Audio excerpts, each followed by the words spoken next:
Yeah, well, that's just like your opinion, man.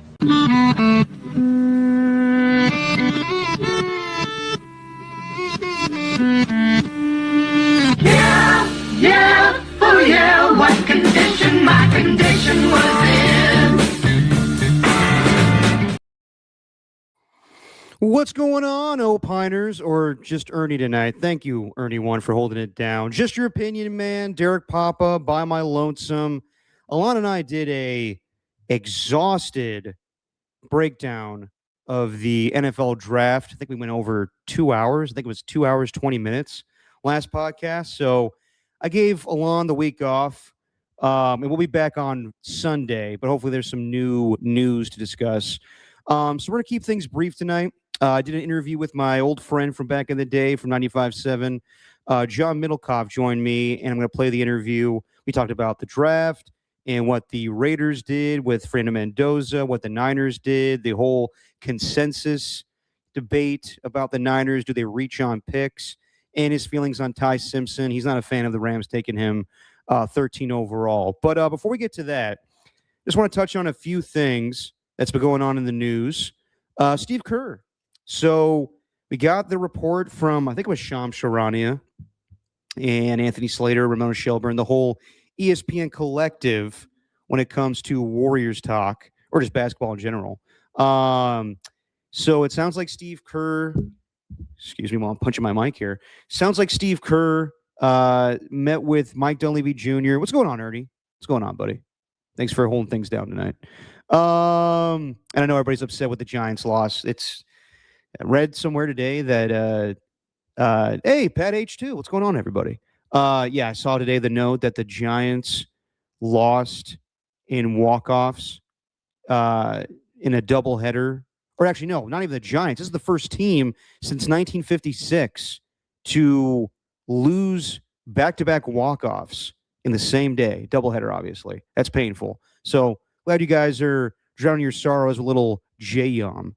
But yeah, as far as the news I wanted to get to, Steve Kerr met with Mike Dunleavy Jr. and Joe Lakeup on Monday, spoke for 2 hours, and they're going to meet again next Monday. Steve's going to take the weekend to go play some golf, a golf trip that he planned previously, and I think then they'll come to a decision. And Steve said he'd take a couple weeks after the loss to the Suns to decide his future, and yeah, we'll see where it goes. Wouldn't be the least bit surprised if he's going golfing with our guy, Tom Tolbert.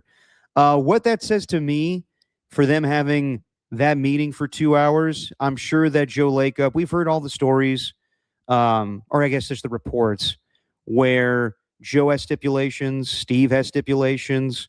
So, yeah, I think that's where they just laid it on the table. And Joe said, I want this going forward. And Steve said, well, I want this going forward. I'm sure with Joe, as it's been reported by Anthony Slater and numerous other reporters, that Joe wants a commitment for the long haul, and Steve's just not going to give that. So if Steve's expecting a multi-year contract or if Joe's expecting a multi-year contract, that's not going to happen. I think it's a one and done. Steve spoke in the New Yorker over the weekend too. He talked about a lot of things, talked about politics, where we're at in the country right now, the 3-point line, how he's not a fan of it, and how he doesn't want to leave. Or he said doesn't want to abandon Steph Curry and Draymond Green. I don't think he would abandon them.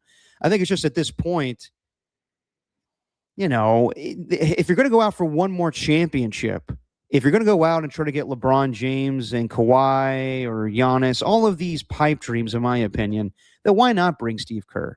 I think Joe's trying to find a reason to not bring back Steve, but I think when push comes to shove, he doesn't want to piss off Steph. He doesn't want to piss off Draymond. So if it were really up to Joe, he would have told him, this is what I want, and I need an answer today.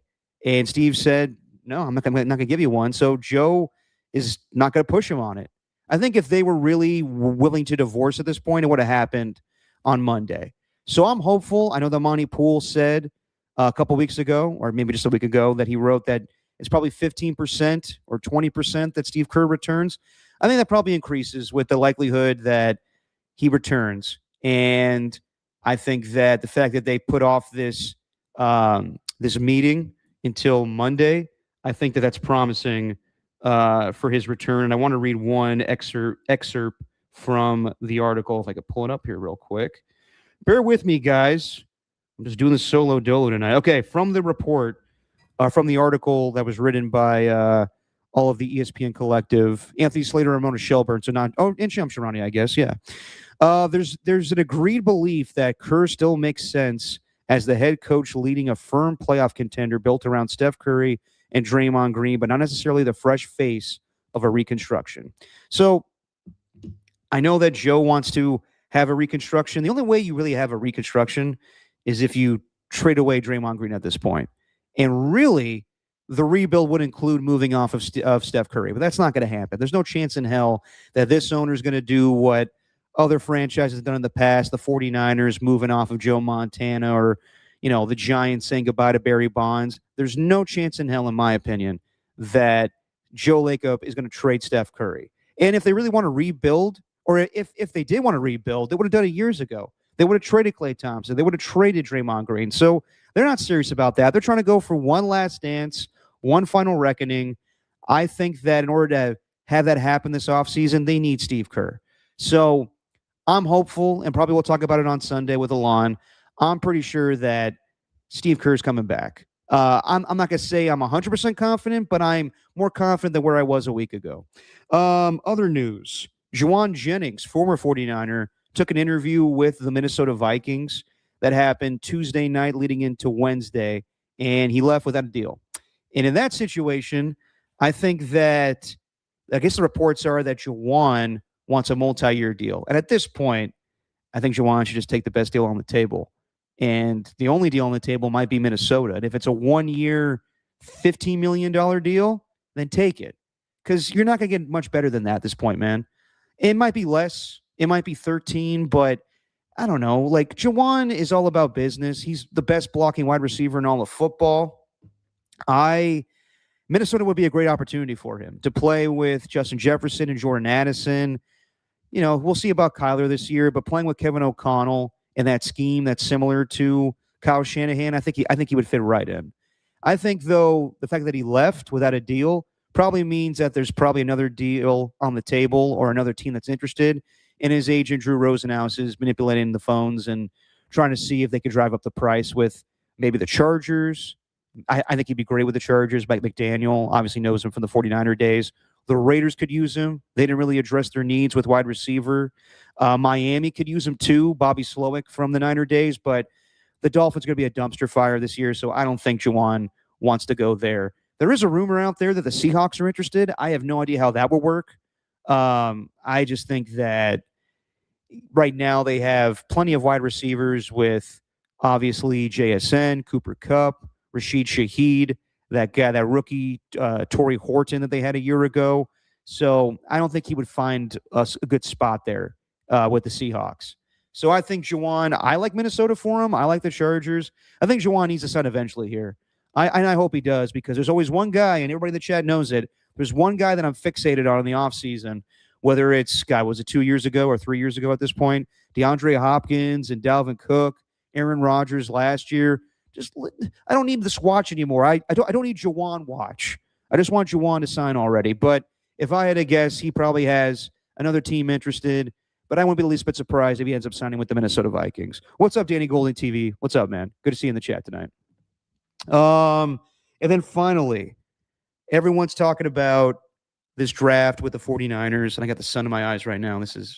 I need to figure out this whole situation with my window and this time that we do this podcast on the weekdays. Anyway, so yeah, the Niners and the consensus and their draft capital, or their draft picks, I should say, and how they go about things. Do they reach for draft picks with DeJon Stribling and Keelan Black, the wide receiver the running back from Indiana? Were there reaches? Were there reaches in the past? I don't know. I don't know right now. I think in the past you could say that maybe they were. I don't know about last year, though. I thought everybody had an impact, whether it was Alfred Collins or C.J. West. Not Nick Martin. There's still some time for him. Upton Stout was great. I think he was a fifth-round pick, whatever he was. But Kyle Shanahan today was on the Rich Eisen show, and he, if I could share my screen here. Yeah, there we go.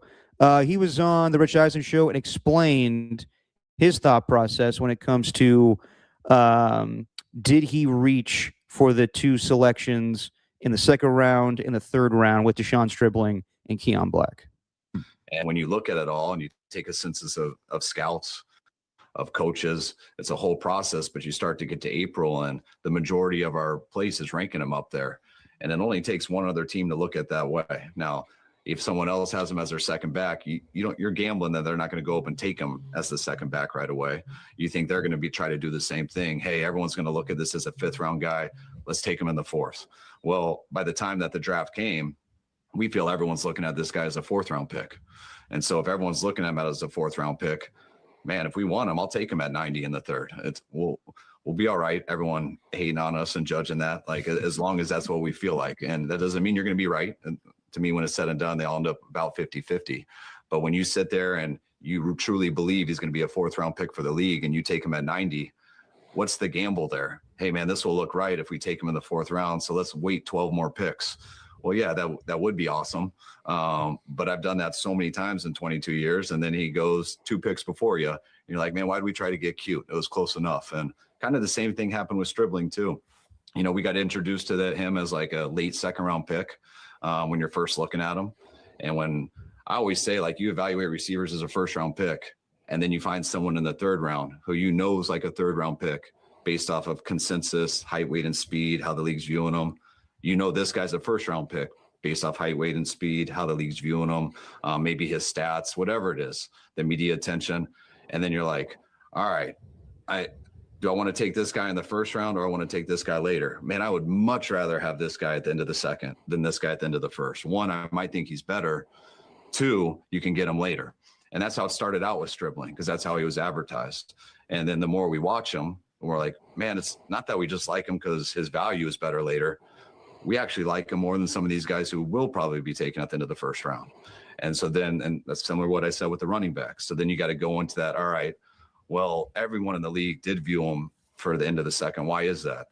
Maybe because his stats weren't as good, transferring to Ole Miss his last year, starting out at 2 other schools, just that you can get a little bit missed in the process. But someone who's put at the end of the 2nd, that gets stronger and stronger the more coaches evaluate them, the more scouts evaluate them, the combine, the pro day, you know it's getting stronger. There's rumors between league circles, not media, that some people have him as a top receiver on their board, but no one's going to say that, because if they're your top receiver and everyone thinks they're going at the end of the 2nd, you're going to keep that a secret and you're going to surprise everyone and take them at 40. And so that's probably, I'm just guessing, that's probably like 6th goal in the draft.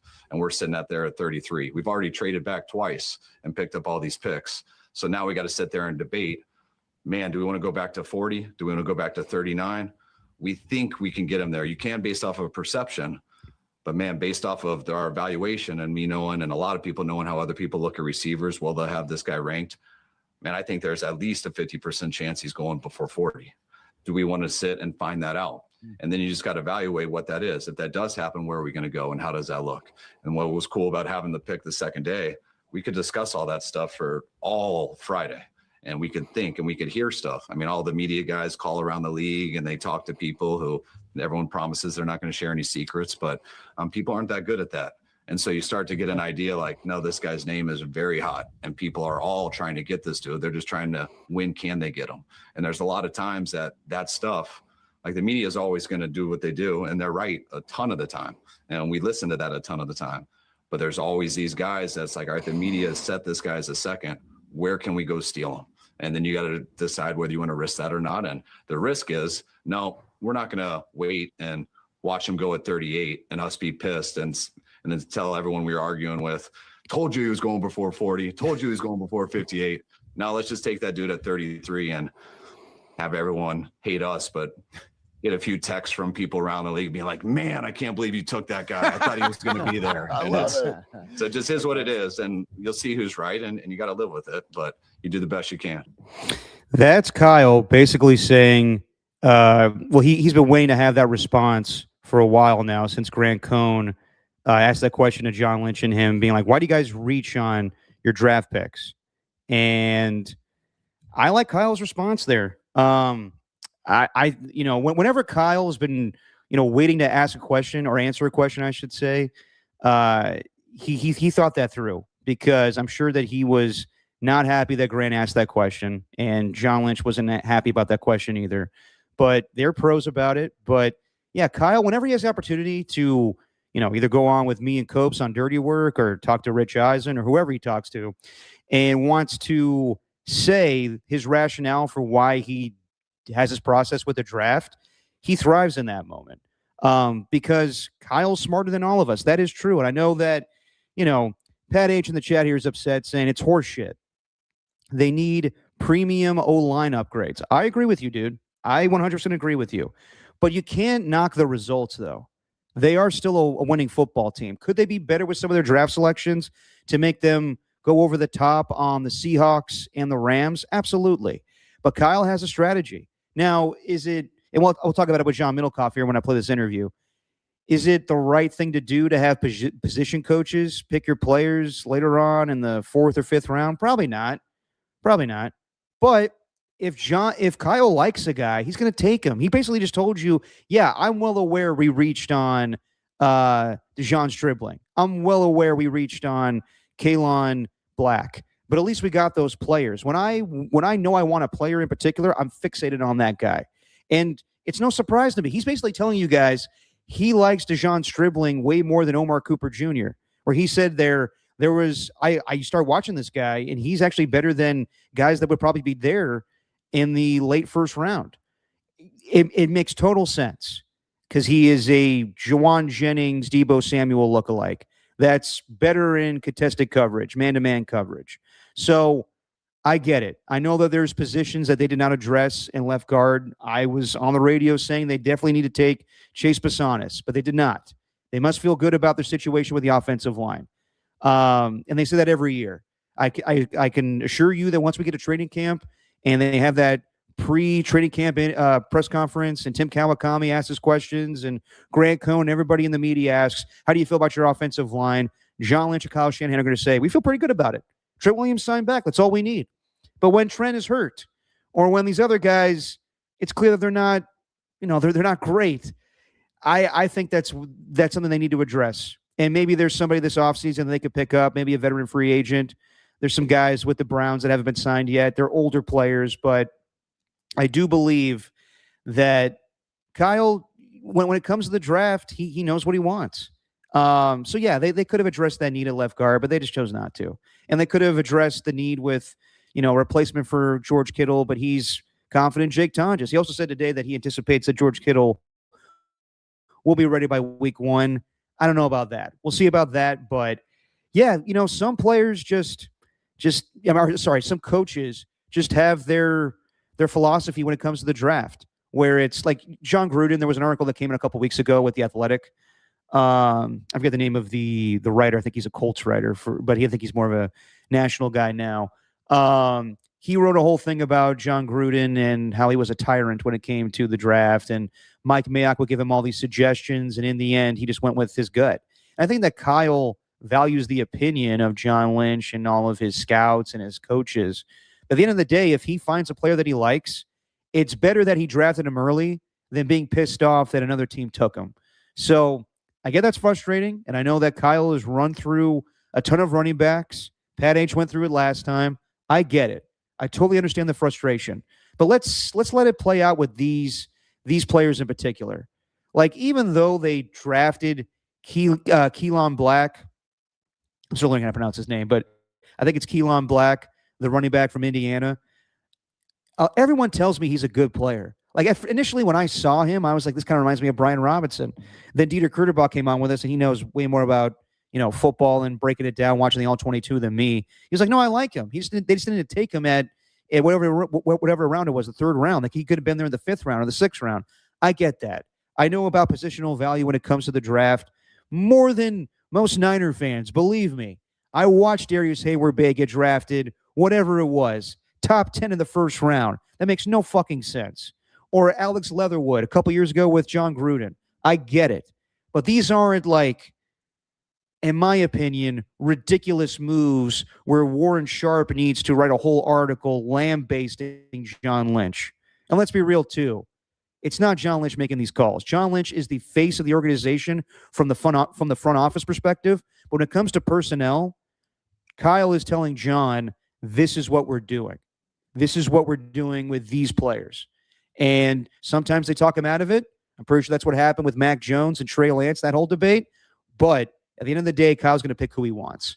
And as long as they keep winning, that's the way it's going to go. I know it's frustrating, guys, but eventually they will address the offensive line, probably when Trent retires. I thought they maybe should have addressed it this offseason by getting his replacement. Max Sahana-Chorta went earlier than anticipated. They could have got Caleb Lomu maybe. Maybe they were hoping that he would drop a little bit. Maybe they should have got Chase Basanis. We'll see about that. We'll see when the Cardinals play the 49ers twice a year. But I give props to Kyle. And this is not me sucking up because, he comes on our show. I just like his style, man. He's a straight shooter. He does like the media. I kind of like that about him too. But he's honest where, we tell the media sometimes we're going to do, we're interested in this and you can't trust them. They give out things. So it's always a surprise when it comes to the 49ers and their draft picks. But we shouldn't be at this point. Dejon Stribling, I didn't know anything about him. That's the way they roll. That's what they do. They draft guys that block, that get yards after the catch. And it might have been a reach, but they're happy they have the player. All right. That's enough of me rambling on. Let's get to the interview with my guy, John Middlekauff. Hang on one second while I get everything prepared. Okay, so you guys know John Middlekauff. I worked with him back in the day at 95.7 The Game. Used to co-host with my guy Haberman for a little show called Haberman and Middlekauff. That's where I give a lot of credit to those dudes. Even though we got into some arguments behind the scenes, especially with John when it came to basketball. But I love talking football with them. And they let me be me. They let me do the John Dickinson song and all the other songs from there. So I'm always indebted to those guys. Love them to death. And I'm a huge fan of John Middlekauff's new podcast, the 3 and Out podcast. Listen to it all the time. I'm a huge NFL nerd. You guys know that by now. And Ernie One remembers any updates from Elias. Yes, back in the day with Haberman and Middlekauff, they used to have this dude Elias who owned a liquor store, and he would do the point spreads for some of the games he was interested in. But John Middlekauff, former NFL scout, used to the show with Guy Haberman, hosts the 3 and Out podcast now. I highly recommend it if you're an NFL nerd like me. Here's the interview with my guy, John Middlekauff. I've heard you talk about on your podcast, you've said in a word that this draft class was shitty. And I've heard Daniel Jeremiah say that this draft was kind of full of starters, but not stars. And I think that was apparent with the way that some coaches treated the draft. So what specifically did you see from this draft that made you think that it doesn't hold up as in years past? Well, more tight ends went in this draft than any since like 2002, right? Yeah. I would say it, and everyone's like, well, we're going to run a lot of 3 tight end sets. Most times, obviously, there have always been good tight ends, go in the first couple rounds. Vernon Davis, Kyle Pitts, different. I think Kelsey was a 3rd rounder. So, I mean, there's a lot. Gronkowski, 2nd rounder. But the amount of tight end shows you, like, would you rather have a random tight end in the 2nd or 3rd round, or like a guard or a linebacker? So It's just, to me, it's a reflection of those guys were like, at least this guy's going to play in the league. and that's what I think became a pretty big reflection of this draft is that, the dude the Raiders took in the 2nd round, the DB from Arizona. Stooks, yeah. Yeah, I'm watching the draft, and he's obviously a really good player. Mm-hmm. But it's like, yeah, he's a 6-year former walk-on in 2020. and he's not alone. I mean, most of these guys, every time a guy would be 24, 25, it'd be a story. They all basically, the majority, once you got past, the top guys, right? Fernando is what, 21, 22. And then, Jeremiah Love, Sonny Styles, all those guys were young.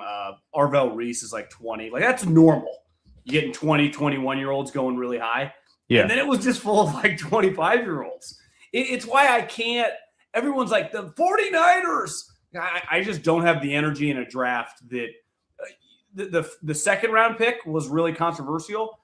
He was 100% going in the next 10, 15 picks. So it's like, exactly. we don't have a pick till 58. He's our favorite guy on the board. I don't think that's that. Now, if he was like, God, everyone thought this guy was a fourth rounder, that's not the case with him. Now, if you want to debate the pass rusher, who I think's got some red flags in his past, again, an older player. Right. But I would imagine if you're watching Texas Tech, Bailey goes 2. And even in a bad draft, a guy like Bailey, every single year of a draft is going somewhere in the top 10. Now, some years it might be 9 or 7, but he went 2 and he's a really high-end prospect. And then the D tackle went in the mid-second round. I think last name Wilson, because his vertical was like 10 inches, or else he might have gone like 30, So their defensive line, if you watch Texas Tech, crazy part is, right, typically in Texas, you would say they're by far the third best team. Right. You could argue if they just would have had a quarterback this year, they would have been easily the best team in Texas, right? And who knows, maybe they make a legit run. So he was one of their best pass rushers. And it's the third round where there is no consensus. Exactly. In an awful draft past. I think for the most part, like there's consensus on the top 30, 40 picks in most drafts. When I say consensus, doesn't mean they're ranked the same, but like who the group of guys are. Once you got to like pick 60 or 70 or 80, I bet if you polled every GM, their list of the next 10 players would be completely different from everybody. Yeah, I mean, we made a big deal about it in the Bay Area with the whole consensus thing. Like, does that mean that you're judging this off of mock drafts, and GMs and front offices and coaches don't give a shit about that? Like, Kyle is basing his drafts off of what fits his scheme. So with Dejon Stribling, that's a guy that looks like Juwan Jennings or Deebo Samuel, and he looks better than them actually in contested coverage. So I understand, like, some people don't love the drafts from year past, but I think it's a ridiculous argument to say that the 49ers didn't go with the consensus, where you can make the argument that the Rams or the Cardinals reached with their selections in the first round. The one thing the Rams for sure. The Cardinals, you could just say, because I think most people agreed if he wasn't the best, he was like one of the best 2 players in the draft. Jeremiah Love, you're talking about? Jeremiah Love. Yeah, it's more just the running back conversation. It's exactly. Like, do they need a running back? They already got some running backs. I now living in Scottsdale, I mean, this is a 49er land. This isn't even just 49er land. This is like Midwest, Vikings, Bears, Packers. The Cardinals are like the 10th most important team here. So you get just a guy that could be there, McCaffrey or Bijan Robinson, at least gives them a chance to watch. And he's like a legitimate player. Right. If you put him on the Niners or the Rams or something, he'd be a superstar. To me, the Rams, like, can you imagine if they had just taken Reuben Bain? It's like their defensive. Look at their defensive line now. Like, it would have been sweet. It would have been. I promise you this: John Lynch's face wouldn't look like that. Right. Like, oh fuck. And if you look at the 49ers consensus, look at some of their best players. Fred Warner was what, a 3rd round pick? Mm-hmm. Obviously Purdy, 7th round pick. But then you just kind of go around, Juwan Jennings, 7th round pick. McCaffrey, when they traded for him, people thought that was nuts. And they got him for a 2nd, a 3rd, and a 4th. So it's like this. The business of the NFL isn't just to like get A's on your draft grades or win free agency. It's literally to win, So as long as you win, like the 49ers made, it's probably be up for debate, but in my lifetime, I think you could argue it's the worst trade of all time. They traded pick 12, 2 other first-round picks for a quarterback that started 4 games and was not on the roster his 3rd year, week 1. Mm-hmm. They traded him. I mean, you'd be like, Ricky Williams, they traded an entire draft. I'm pretty sure Ricky Williams played on the team for more than 2 years. Yeah. And I would guess on the Saints, if we looked at his game logs, like he had a lot of starts. And I think it was proven Ricky was going through some stuff. Ricky was an elite player. Right? Absolutely. So they made the worst trade in NFL history that the majority of people would probably get fired. Right? Look at Raheem Morris. It's not apples to apples, but they signed Cousins. Like when you royally screw up the quarterback, it ruins the Raiders forever. They had just ruins your franchise. Right. And then the football gods, who for whatever reason have taken care of the 49ers historically with quarterbacks, just gave them Purdy. Or else, what if Purdy was just Derek Pop, some random guy? Of course. they would have been screwed. No, and they totally survived that. That's why I think you have to give credit to John Lynch. I know that they've had failures with running backs and other positions that they drafted in the past, but the fact that they keep winning, I think gives them a pass. But I do want to talk about Ty Simpson. It is their pass. I mean, that's their job. Right. It's not like you missed on the third round back, Sermon or Joe Williams. Like, no one gives a shit. They got exactly like they just beat. I work for Howie. He's obviously an incredible. He's like an all-time great wheeler and dealer, right? Right. I mean, legitimately, like all the baseball guys, the basketball guys, he's the cream of the crop. They literally just beat him in Philadelphia in a playoff game. Like that happened, So their two teams played where we all agreed, like, that team's better. There's not a 49er fan alive that would have put their own money on that game on the Niners. Like, no one believed they could win. No. Even it's like, the Eagles are weird, but they're playing with, practice squad backups. And then they won. Garrett Waller's your starting linebacker, yeah. It's good. Didn't Kendricks have the game-winning tip? Yeah. So it's like, what are we talking about? Yeah, now, no, exactly. The other thing is there was a lot of pressure on the class last year when they drafted high. And by all accounts, look at last year. One of the biggest wins of the year in the NFL was them going on the road with Mac Jones and winning that game. Who made the biggest play in that game? The D tackle from Texas had the strip on the 1 yard line. Obviously, they got Upton Stout is, I think, the greatest 160-pound defensive player I've ever seen. Yeah. I'd say the greatest 160-pound player probably in league history is probably Deshaun Jackson. But when it comes to defense, he's awesome. 5th rounder.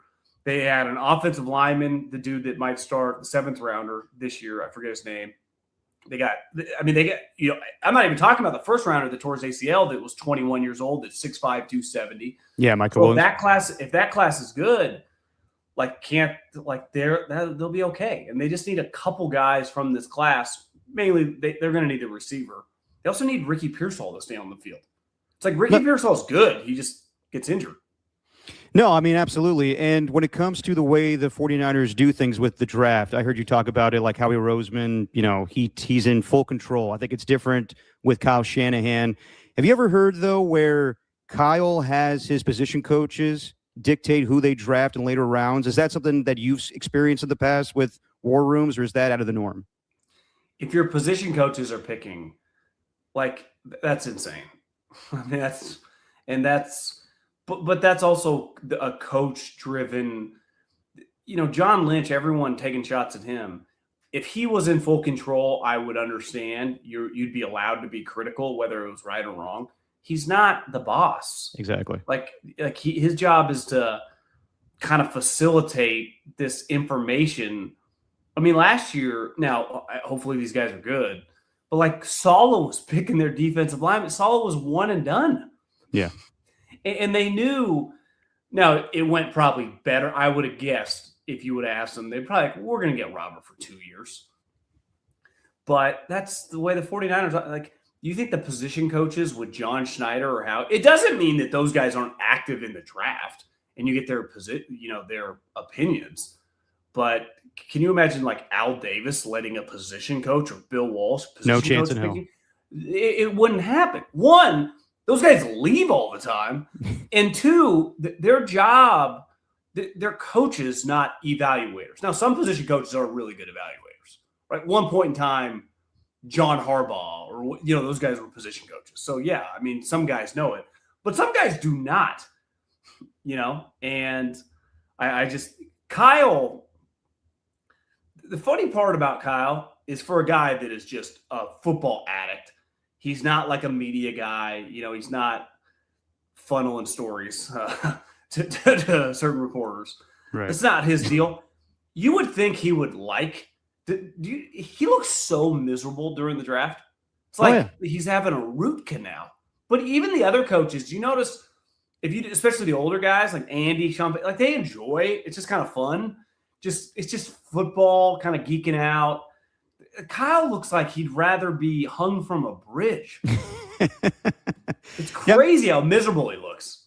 No, because I think it's twofold where this is not the aspect of the job he likes, but also I think he just didn't like this draft class. So yeah, he's looked pissed off in years past too. But honestly, the way that they traded down twice in the first round and trading down again in the second round, I don't think he liked this draft class at all and just took the guys that would fit his scheme the best. There was so much going on, and I was recording with Coward from like 15 to 32. What did they get for those like little trade downs from 27 back? Did they just accumulate late round picks? No, not much. I mean, I heard coming into the draft that there was going to be a ton of trades, but no one wanted to do anything where it impacted next year's draft class because people think that's better. So nothing significant. They got another, I think it was a third round pick for the first time they traded out of the first round, and they got a fifth round pick for the second time they did it. So nothing monumental. I think in a perfect world, they would have gone from like 27 to 40. Yeah. You know, and gotten more. Right. But it was, and then got scribbling there. And I just think it was like clearly they wanted back, right? Yeah, exactly. And get like just third and fourths and just get more swings and bites at the apple. And like you said, it's like, who are we trading up for? Right. You know? And, you know, I think the debate is, and we'll never know, would they have, you know, stayed and picked the offensive lineman from Utah when the Patriots jumped up there and got him? Because clearly the Patriots probably thought they would do that. And I don't know if that's a guarantee that they would have. Historically, that's not what they would do. No. But no, who knows? Maybe they would have taken like, you know, maybe they were hoping like one of the Messidor or Lawrence, the dude the Cowboys took, that, you know, I think was rumored. And again, I don't even know what rumors mean, but they were kind of in that 22 to 35 range, give or take, you know, depending on who went where. And I do think there's a chance that they just take one of those two guys, especially Messidor, because I think he would just be a plug and play kind of defensive lineman, pass rusher.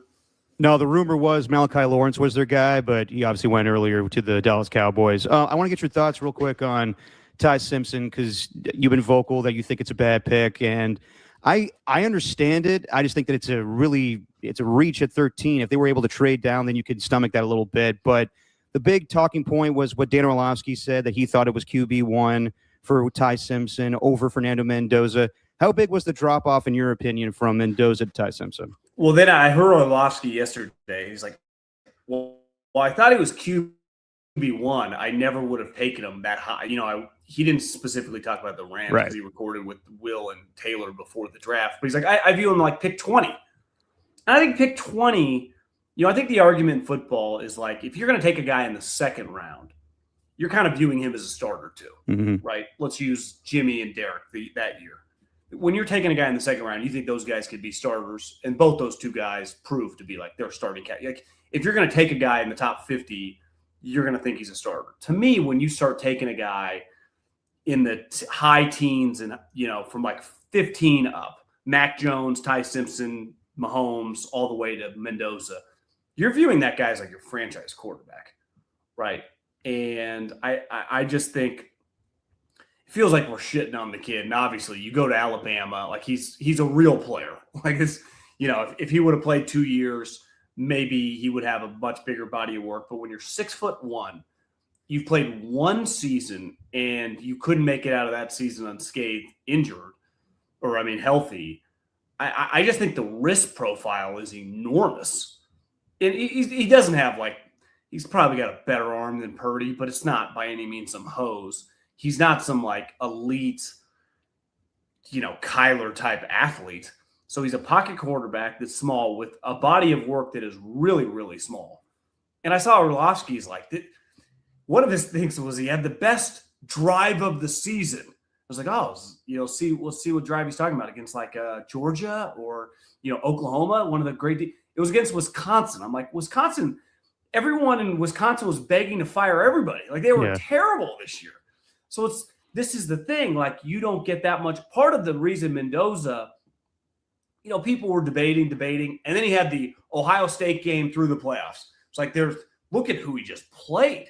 I mean, Ohio State and Miami basically had the entire first round of defensive players. So part of it's the competition. The SEC was down, and I just think the risk profile is insane. Now, I do give the Rams credit from like a wheeling and dealing standpoint. They're good at like hiding shit, right? They don't send anyone to the combine or pro days. I saw Les say yesterday, it's like, yeah, Ty just kept sticking to the script. Like once we drafted him, he could admit the way. So I do give them a lot of credit for they like this guy, whether we agree or disagree, and time will tell. But like they handled their business well. Because if it does get out, McVay loves Ty Simpson. You think Jimmy Haslam or Woody Johnson is like, why don't we just take this guy if they're taking him? Exactly. I think that would 100% happen. And that's where I think that they deserve a lot of credit for kind of the cloak and dagger quietness. That look at this. Did you see the story on the Steelers? With Mekhi Lemon, yeah. But I'm saying, did you see? I thought it was Howie. It turns out it was Jerry. Yeah, and the Cowboys. Yeah, because I bet Mike. I haven't broke down his staff, but probably has a lot of guys that work for him with the Cowboys. Right. They're probably friends with some of the Cowboys personnel people, telling them, this Lemon guy. They're thinking Jerry calls Howie, knowing he's like a horror. He'll do a deal. It was because Mike and the Cowboys, or who knows, whatever the connection is in Pittsburgh, they just told him, we love this Lemon guy. And it was like, Les Snead, you would get fired immediately, right? If it wasn't Les or Sean saying that, and clearly they don't say anything. I mean, Sean was at the owners' meetings being like, we don't talk to Ty or whatever. It's like he said he hadn't studied him, John. He said I haven't looked at any tape on Ty Simpson. I feel like Al Davis and Bill Walsh would be like, that's badass the way they handled it. Even if you disagree with the players, that's like high level, secretive FBI level business. Well, how about even after the fact where we all thought that Sean McVay was pissed off that they took Ty Simpson, but he's just kind of playing close to the vest because he doesn't want to piss off his current quarterback, his MVP quarterback. Which also, I would say, is a little bit of a red flag. It's like, Matt. But that happens, though. I know, but why would Matt even care? Like, Ty Simpson couldn't beat out Matt Stafford if Matt tied his arms behind his back. Right. Now it's just you're human. You realize your replacement's there. I get it. And Matt's been around long enough to know, if the guy is good, they'll just go, we can get this guy for $7 million. They won't bring me back again. Right. Right. If Matt was given the opportunity to go to the Raiders, go to the Giants, all these people, he's like, oh, why would I leave? This is an incredible spot.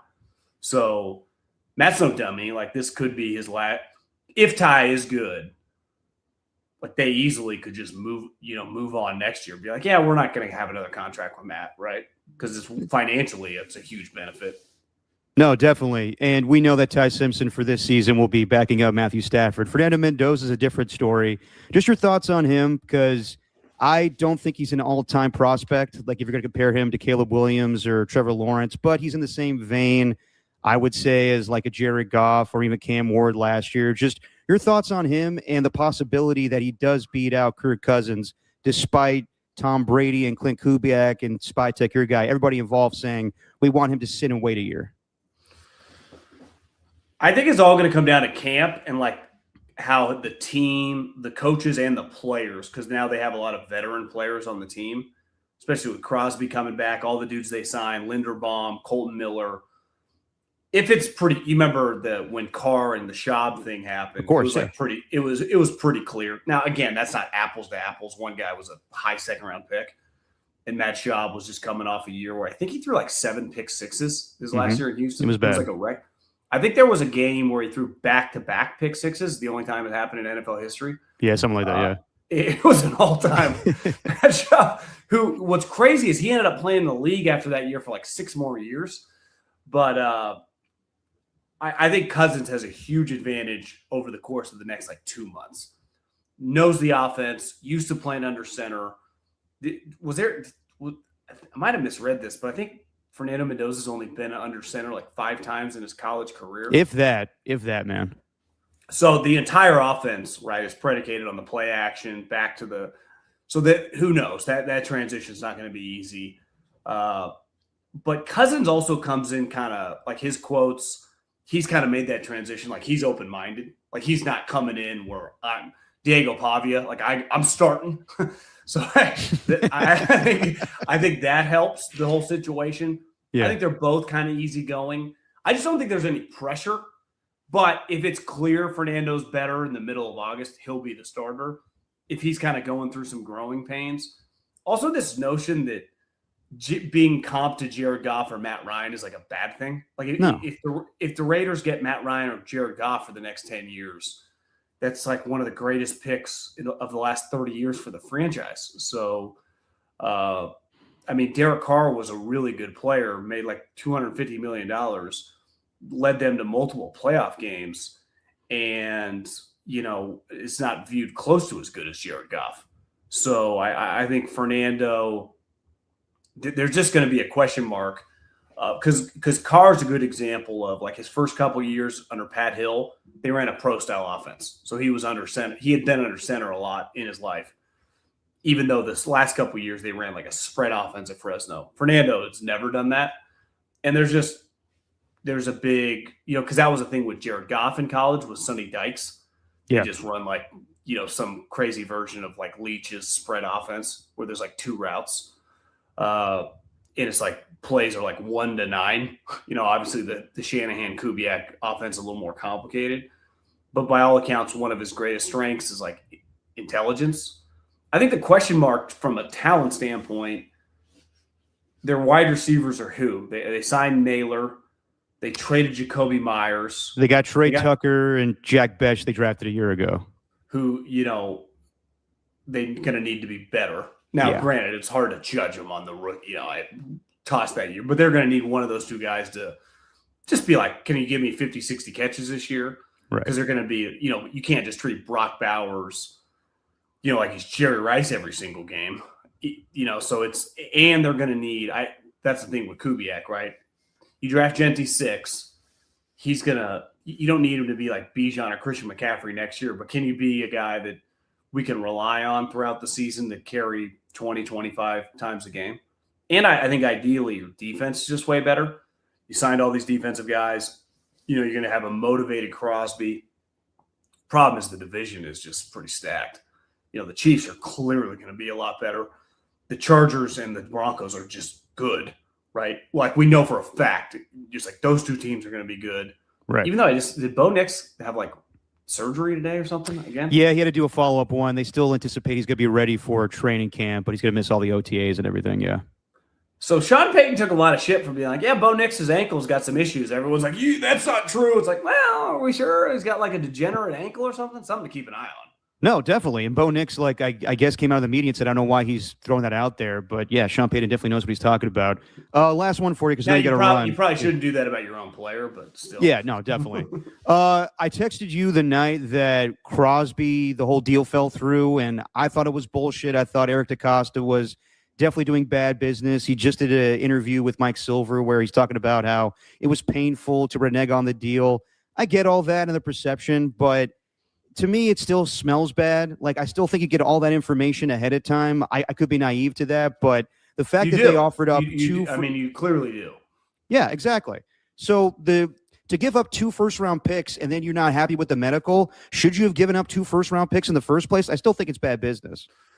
Well, I think Crosby's like, did you watch clips or his podcast where he talked about the whole situation? Mm-hmm. The moment he said his shit detector went off when he was like the coach and the GM never talked to me for the first like 6-7 hours I was there. By the time, now you could also blame Max and I get it. He had some party scheduled and it was like the trade happened on like a Friday and it was like Saturday, Sunday, and he didn't come till Monday. It's obviously a long travel. So that day going west to east, if you leave at 8:00 in the morning and you kind of lose the entire day.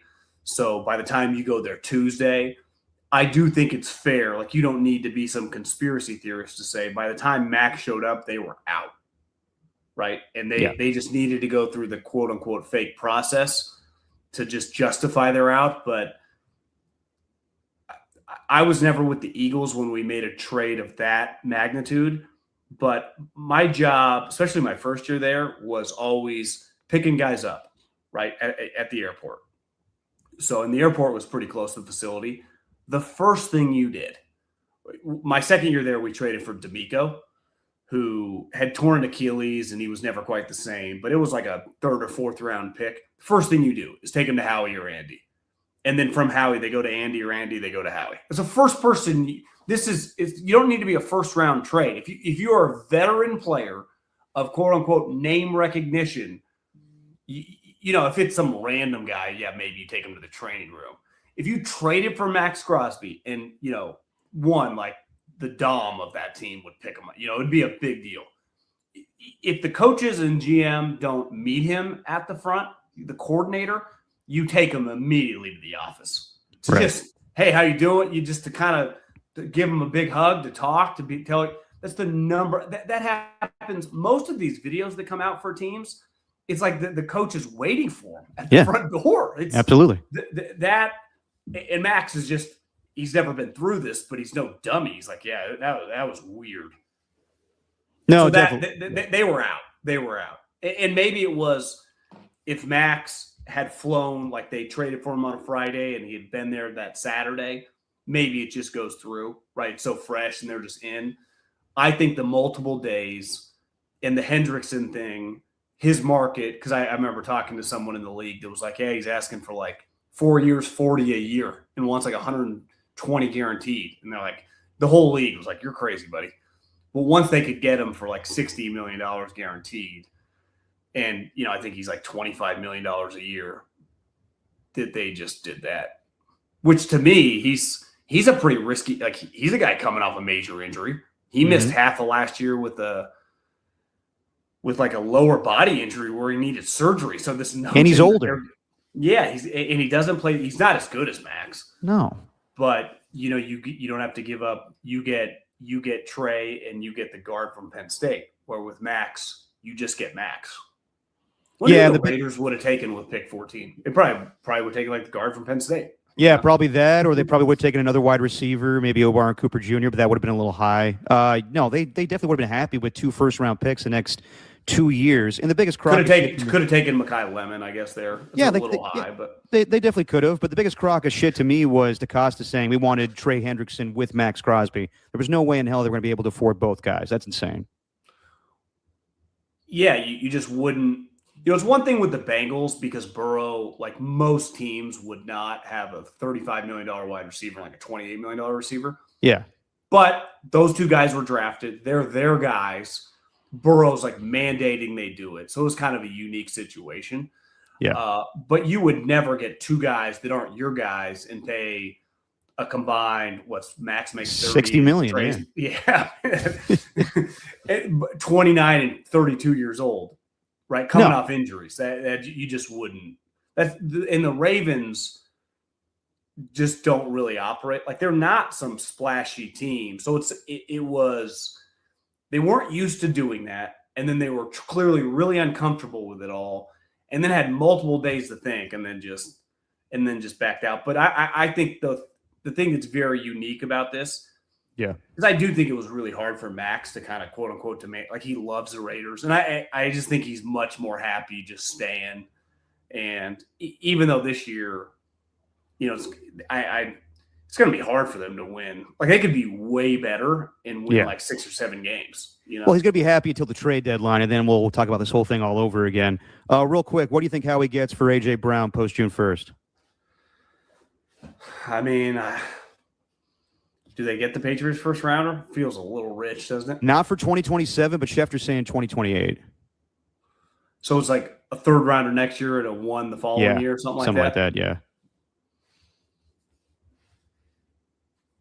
That's a pretty good trade. The one thing, the way trades are valued, you know, like when the Ravens traded 2 first rounders, it wasn't like an unknown. It was like pick 14 in the following years. So that has like legit value. When you trade that far out, it's kind of discounted. So it's viewed more because you just have no clue. I mean, it could be right. Who knows? Patriots, Drake May could tear his ACL and make it. It could be a 3rd pick, or they could just be awesome in the AFC Championship game and pick 28. So it's always discounted years out. So it's not actually viewed as a first rounder in terms of like the way the value chart works. But I think they don't really have a choice, and they just have to clearly by all the receivers they've drafted and signed that he's done. That's a crazy trade. No, definitely. Yeah, it is, especially with what's going on with Vrabel right now. So yeah, we'll see. Do you when it think happens. Vrabel's even there in a year? Yeah, he is. I mean, I've seen some people say like he could resign. Bullshit. Like, I know this is a bad look and everything, but like he's going to coach this football team. It's not even about a bad look. Did you see the TMZ video of the guy chasing him around? Yeah, I did. Yeah. Like, that's the type stuff that this world that he's in now, I just don't know if it's necessarily going to stop.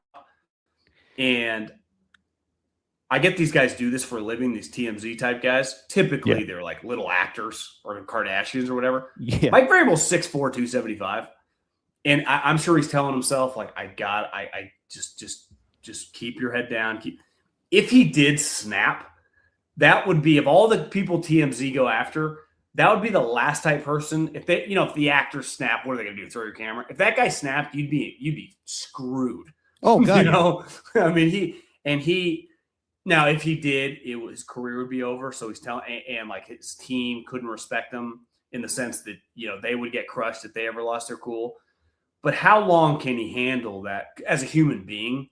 Like, what's he supposed to say? Like, and I just don't know, because clearly the clicks, the views, this story is just, women follow it. Mm-hmm. It's not going to stop. I mean, like summer break, wherever he is, it's going to be exhausting. And as a human being, there's got to be like if you look back after Tiger's thing happened, like 2008, everyone just starts kind of looking at you like a zoo animal. Before you're just this famous guy. Right. Now, everyone's looking at you, judging you everywhere you go. These cameras are around if you're ever in the airport. The storm, like, you just got to weather the storm. There's a difference of just weathering like some social media comments and like the shit him and his family, like his wife's being pictured at. Yeah, it's terrible. Yeah, I mean, I just think this thing is not going away, and I don't really know what he can do to kind of slow it. I don't know what he does. I think it will be the fact that the football team actually, starts playing again. That's when things will go away. That's a long time away, though. I know. And maybe even the trade helps. Like, then they get more questions about AJ Brown. But what you're talking about, like TMZ and all that shit, yeah, he'll get more questions about that. It's just a matter of, he's a former player. He has money. Does he want to stick around with all this shit? I think once they actually start playing football and they play well, then it will go away. But yeah, it'll be hell for him for a while. And if they don't, then he still has to answer about it. Yeah. I just think it's really hard. I saw Albert Brewer saying, like, he talked to some people inside. Like, part of Vrabel's deal is like swag and confidence, like a Harbaugh brother, Dan Campbell. They like, it's hard to carry that when you got stuff like this kind of weighing on it. It just kind of, it just diminishes your swag confidence as a human being. It would for any guy, whether you're confident or not confident. That how long can he just get back to being the normal Mike when he knows everyone that looks at him is thinking about that? And the curveball always is going to be, like, if her career is legitimately over, what does she have to lose? Like, what if she just does a sit down, Good Morning America or something? I wouldn't be surprised. Or tell all podcast or something. Like, yeah, she definitely has the outlet. Yeah. And that can make things way worse for him. Because right now it's like everyone knows, like, you guys sleeping together or whatever. Yeah. Like, it's not even debatable at this point. I mean, he essentially has admitted it without coming out and just saying it. Like, going to counseling? Point. Yes. Why else would you go to counseling? He didn't go to counseling. He just went to his house in Salt Lake City. Because I heard Mike Reese say the report wasn't that he was leaving Saturday to go to counseling. It was they were going to seek counseling, and he's just going to be away from the team with his family. Gotcha. So that video, like, I think they have a pad in Salt Lake City, like, they vacation at. And I just think they flew for a couple days, maybe as a couple. Yeah. I don't know if his kids went and just to get away, which, again, like, this whole thing, which just sucks, is like, she's involved. Like, she had nothing to do with this unless they have. And he can't come out if this is true. Like, we got an open relationship. I'd be like, no, what? You can't say that. It'll blow your whole shit up. And you were saying, like, actors don't act that way. You ever seen clips of, like, if TMZ were to get up in them and say, like, oh, what's going on with the situation? You ever seen old clips of Tony Soprano, James Gandolfini going after reporters? That's what I was thinking the whole time when the TMZ dude was following Mike Vrabel. He just You can- was wail on him. You can do that as an actor because it's like part of your just like crazy, this like artistic, nut job. He cannot, No. and part of it, we've all been to airports. Sometimes you're like, I got a lot of more steps to go. It's not like I'm close to getting away. Like we got I don't even know how the guy past security? Was that in the baggage? Dude, he claim? followed him all the way to his fucking car. That was, Gandolfini. Once upon a time, you were probably young, but when Randy Johnson went to the Yankees, there was like a photograph, and he like grabbed the camera and slammed it down. I remember that. Yep, I remember that. So it's, if Rabel did that, he just makes the story 10 times worse. He's just in a no-win situation. Now, he just got to keep his mouth shut, head down, and go. And at first, Mike was trying to be like, hey, how you doing? Trying to be nice. Yeah. And then because he didn't at first, maybe he just thought it was like a Patriots fan or something. And then he realizes, oh, fuck. No, yeah. He's going to have a lot more situations. You can just tell by the TMZ guys' voices. They all kind of sound the same. Yeah. It's like some nerdy, like 28-year-old. That's the same question over. It's like, yeah, I know this is a bad look for you, but can you talk a little bit about it? Because it's kind of a double standard for him and for her and for you. Like, what do you expect him to say after a while? It's not going to stop for him. Dude, thank you for your time. John Middlekauff of the 3 and Out podcast. Honestly, one of my favorite podcasts to listen to. If you're an NFL freak like me, definitely check it out. John Middlekauff. Thanks, man. Just your opinion, man. See ya.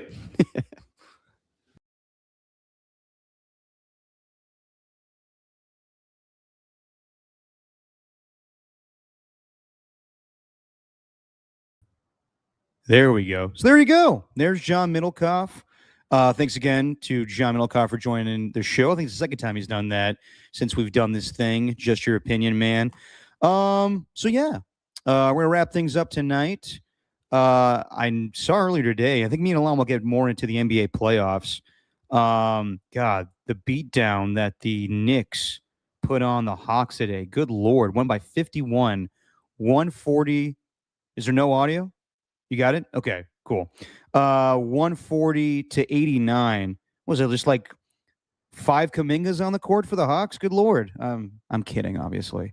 But some people are going to be mad about that. The Knicks with a beatdown. Sixers. Wow, that series is going 7. Holy shit, I just realized that right now looking at it. And then the Timberwolves and the Nuggets without Anthony Edwards, Dante DiVincenzo, and their hero from the last game. I'm not even going to try to pronounce his name. But yeah, dude, that is in the third quarter right now, and the Nuggets are down by 6. I got to believe they tie that series up with all the injuries, but we shall see. The Nuggets have their issues with the Timberwolves. So we'll talk about that along with anything else that pops up this weekend. Hopefully we get some frenzy here. I'm jonesing for some frenzy, some post-draft free agency moves, but we'll see what happens here. Thanks to everybody in the chat tonight. Thanks again to John Middlekauff. Thanks to Ernie1. Thanks to Pat H. Thanks to my man Huey, baby Huey from The Bone, checking in with the show today. Thanks, Huey, for doing that. Thanks to Danny Golding TV. And I believe that is it. All right, everybody. We'll see you on Sunday. Alon will join me. And I guess I'll say this. What's something I could say? If you think that Kyle Shanahan doesn't know what he's doing when it comes to his drafts, you know what the hell you're talking about. He keeps winning. That's just your opinion, man.